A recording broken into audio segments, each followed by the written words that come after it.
How South Sudan gained its independence. South Sudan is the newest country in the world as of 2011. South Sudan hasn't always been South Sudan. They used to be a part of another country called Sudan. Sudan consisted of two sides, the primarily Muslim North and the primarily Christian South. The South was often mistreated by the North because the North had all the power. Let's go back to 1943. Britain and Egypt joint colonized Sudan for quite some time now. Around this time is when Britain and Egypt started preparing the North to govern Sudan. The people in the South were not a fan of this, as they were getting little say in the government. In 1955, there was a protest that needed to be dispersed. The government sent Southern soldiers to take care of the situation. Then all of a sudden, the government quickly deemed the soldiers too sympathetic and quickly replaced them with soldiers from the North. The Southern soldiers did not take it lightly, and they rebelled, killing over 300 Northerners. This was the start of the First Sudanese Civil War. A year later, in 1956, Sudan became free from the colonization from Egypt and Britain. Sudan has now become its own independent country, and the government is under control by the north side of Sudan. The Civil War created problems for the government as they were unable to stop the rebellion. This resulted in many coup d'etats for an attempt to stop the rebels. In 1965, Prime Minister Mohamed Magob offered a peace agreement, however, the South declined. In 1969, the well-respected General Ghaffar Nimeri took control of the Sudanese government. In 1972, he proposed a peace agreement called the Addis Ababa Agreement, and the South agreed.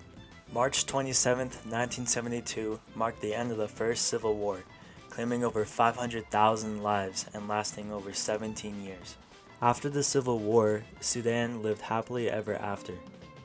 Until they didn't. There was peace for about 11 years because of the agreement. However, the agreement rules were violated multiple times. 1983. The president wanted full control of the oil fields, so he imposed Sharia law, which is basically Islamic law, throughout Sudan. Since the South does not want to follow Islam, they were punished by this law by default. The South retaliated again and formed a military called the Sudan People's Liberation Movement, founded and commanded by John Garang, thus beginning the Second Civil War. In 1985, a coup d'etat occurred, bringing in the new Prime Minister Sadiq al-Mahdi. In 1986, Mahdi agreed to abolish Sharia law, however, fighting continued. Fighting continued up until 2005 when the Comprehensive Peace Agreement was signed by the Sudan government and the SPLA. This agreement ended the Civil War and declared South Sudan its own independent country.